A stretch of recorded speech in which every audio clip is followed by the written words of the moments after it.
And we're live. Good evening, parents, and welcome to this evening's little workshop. This workshop was decided upon because of the queries that we received from parents with regards to Google Classrooms and basically how to monitor and how to assist learners when it comes to submitting work and also keeping tabs on their work and making sure that it is submitted. So I'm going to hand over to our IT specialist, Mr. Warren, and also Mrs. Fulyun, the head of department for the intermediate phase. We'll talk a little bit further about this. Before I hand over to them, I just want to urge you parents to please monitor your learner's device, your child's device, because we are still finding sporadic incidents where learners are using the devices for purposes other than what we intended for. For example, downloading YouTube games and so on. So please check and make sure that they are being safe when they are on their devices. Thank you. I'll now hand over to Mr. Warren. Good evening, everyone.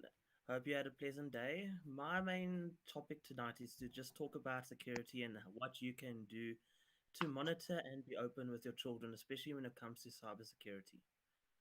We have had instances where the children are having fun downloading games, playing on social media, which they are not supposed to, as there are age limits, and those age limits are there for a reason.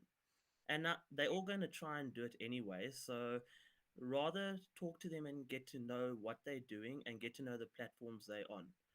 So I want to just start off with a few tips that you can do to just encourage the safe use of your children's devices. And the first one is talk about it.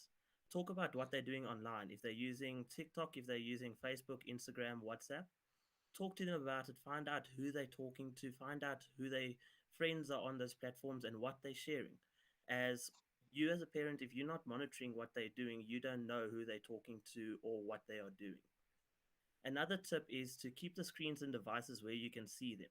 So if they've got a laptop, they're working from home or they're working on their tablets, make sure that when you walk past, they don't hide their tablets or sit in a position that you can't see anything, as it's obvious signs that they're trying to hide something or just not comfortable sharing it with you. And if they're not comfortable sharing it with you, the first step comes in place because you have put yourself in the position where you are open to talk about what they're doing. We also encourage the use of parental control applications. Whether you're using Apple or Android, there are multiple options available out there, all that are free.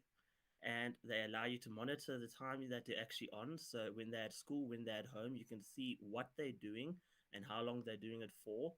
And it allows you to restrict their usage, such as their browser usage, or restrict what games and apps they actually can download. And the last but most important tip that I would like to just, or suggestion that I'd like to put out there is know who they are talking to, whether it be on Facebook or WhatsApp, know who's in their contacts, know who they're talking to, and make them feel comfortable showing you the chats as well. So you are aware of what they are doing at any given stage on their device. Thank you. I'd like to hand over to Mrs. Fidyun now. Good evening, everyone, and I sincerely apologize for how terrible I sound, but I am not at all well. I don't have much of a voice, so I do hope you can hear me. Um, but if you can't, as always, please feel free to send me a mail and I will be able to answer your questions there. I have a couple of um, ideas that what I would like to do, let me just put it this way, is I want to clarify the expectations that we as the intermediate phase have with you as the parents. So Mr. Warren briefly mentioned about security, and please understand that our primary goal is to educate your child in a safe manner. So when we do things that seem like they might not make the most sense or you don't understand, please do contact us and we can explain the reason behind them. Normally, it is due to the fact that there is a security risk involved. So when we've moved over to Google Classrooms now, there are several features that I'm not sure you as parents are aware of that I would like to clarify. After the results from term one, I think that we've all learned where the shortfalls are and where we need to improve from our side as well as from the learner's side. So I'm just going to show you a couple of those features. Now, the first one is regarding you as the guardian on Google Classroom. Now, you have the opportunity to set a daily, a weekly, or do not receive a report at all, which will be an email that shows you what exactly has happened on Google Classrooms through the week. I'm going to present my screen and I'm going to show you what this looks like. This is a dummy one. Um, Sorry, let me just share my screen here.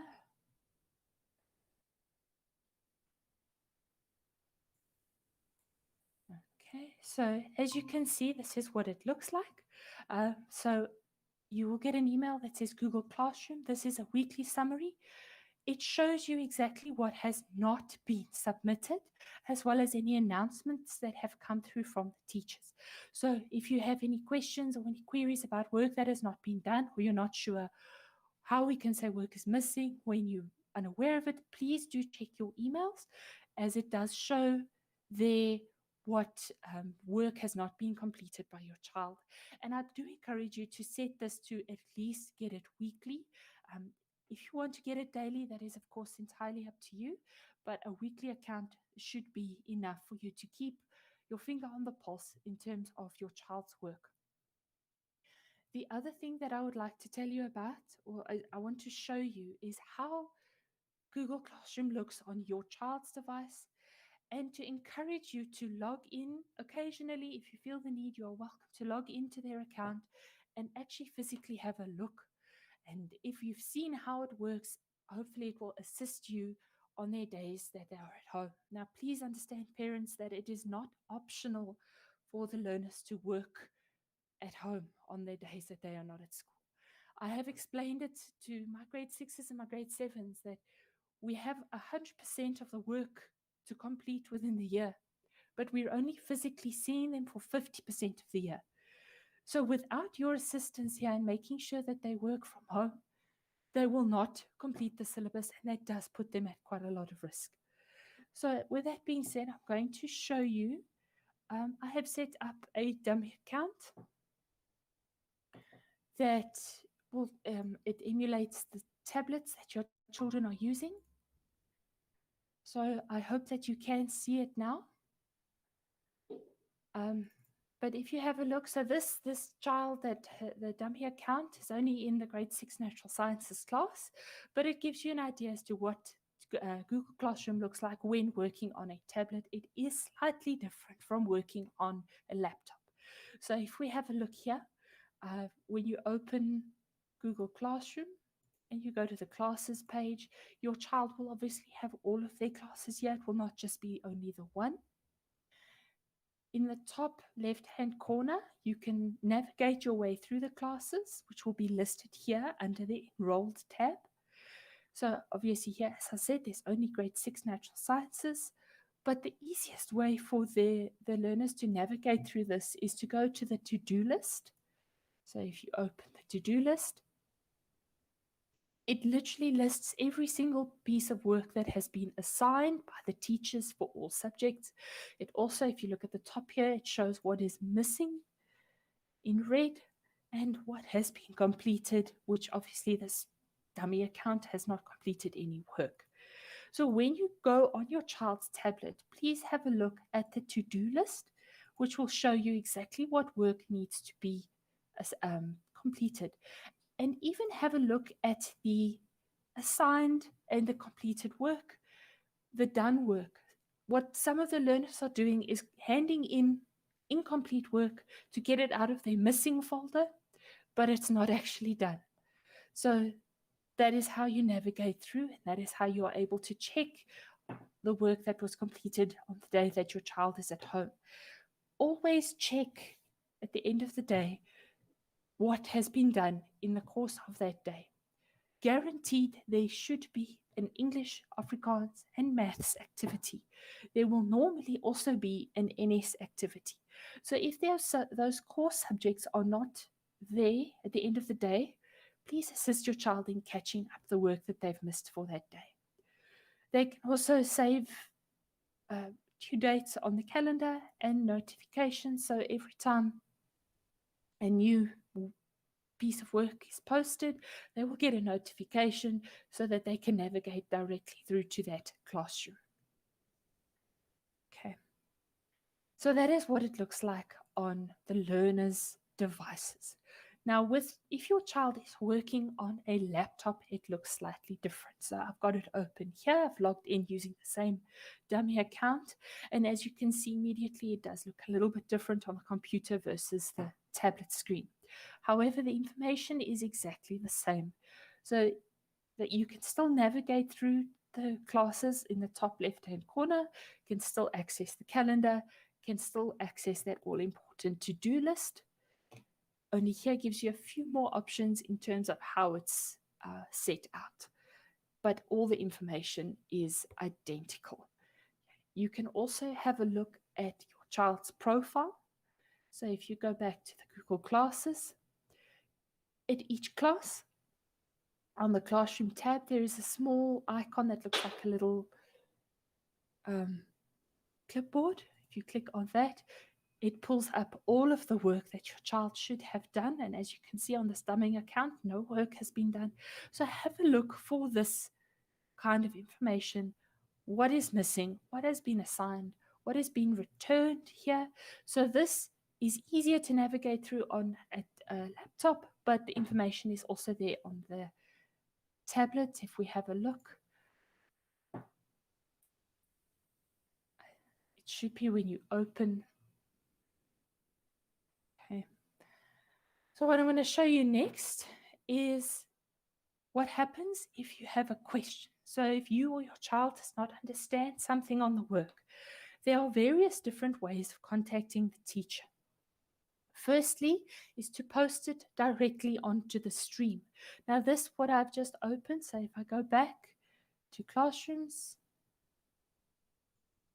just the classes, okay, and I open, this is the subject that I would like to open, which is the grade 6 natural science. If there is a question that you would like to ask about the work for the day, there are two options here, actually three options. The first is to post it directly onto the stream, so you can say, I do not understand today's work. And you can post it, and this is now visible to everyone. So you will notice your children in grade 6 will have got a notification to say that a question has been posted on the stream. I get the same notification as the teacher, so I'm able to identify it immediately and respond to that question. The other option is to open the work that is causing difficulties, which is under the classwork tab. So if I open the work that this child does not understand, I can then add a class comment here, likewise, and it will show, it will be visible to everyone. Now, when your child is working, it's very important that they do not open the template. So if I click on this document, as you can see, it says template, experimental write-up separating mixtures. Now, if they do work on this document, it becomes very difficult for them to save because this is actually the master copy. So when they open their work, they need to go to where it says your work at the bottom, click the arrow, and open the attachment. It has their name on it. So as you can see here, it's Alice Wonderland. It's the exact same worksheet. However, now when they edit, it will get saved to her drive and she can then turn it in. Okay. There were some learners at the end of last term who still said that they did not know how to turn in. Now, we have shown the learners on multiple occasions. However, this is for your reference. Once the work has been completed and saved, it saves automatically over here, and the child just needs to click turn in. You get a confirmation here. They can click turn in, and it has now gone it's still indicated that it has been turned in late, but it has now gone on to the teacher. The little clipboard that I showed you earlier in on the laptop is located over here in on the tablet. So if you are in the natural science and technology classroom stream, when you go to your work, it is there. There is the work that has been assigned for natural science and technology. Okay, I've stopped sharing my stream now. The other option to contact the teacher is to send an email directly. If your learner is shy, if your child is shy and they don't want to post a comment or a question on the stream or on the class comment, please do not add it as a personal comment. Okay, there is an option for that, but the reality is that that is only seen when the teacher comes to mark. So it is preferable to either post it directly on the stream or as a class comment or as an email. Okay, the teachers are much more, they are going to see the email before they see a personal comment. Okay, I'm not sure. I don't actually have any access to questions at the moment. That is what I wanted to show you. Um, I'm not sure, Mr. Warren. Can you tell me if there are any questions that I need to answer? There have been no questions asked as of yet, but I am watching the live chat. If there are any questions, you feel free to put them through and I'll forward them on to Mrs. Fillion. Okay, yeah. Sorry, that's probably for the best because as you can hear, my voice is failing me even more now. I just wanted to clarify how the system works and to also just reinforce that it is utmost important to work on the days that the children are at home. They will not do it on their own. They need structured environment. So please assist them with that. Show them how to organize their work so that everything gets completed on time. They need to use their homework diaries to write down due dates. Something that I've been emphasizing with my learners, but it is something that needs to be reinforced.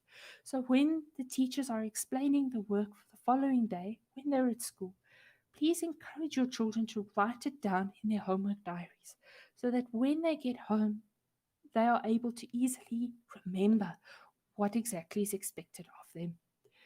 Please also, if there are any problems, so in other words, if there's a power failure and there's no electricity or there's no internet, please let us know.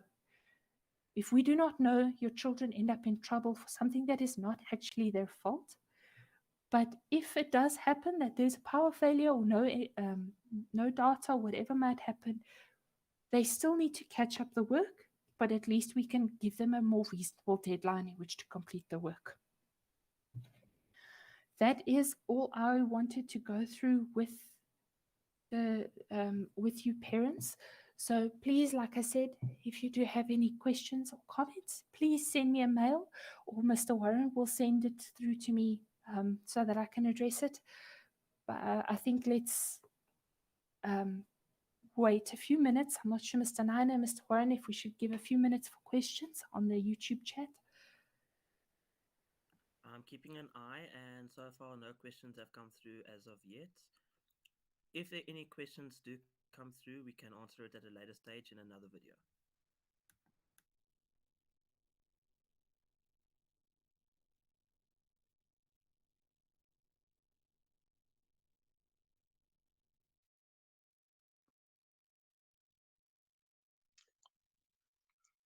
I think that's all then, parents. Uh, this session was recorded and it will be available on request. So I thank you all very much for your attendance and please take heed of what was said. So once again, thanks very much and we'll see you all again. Have a great weekend. Thanks. Bye.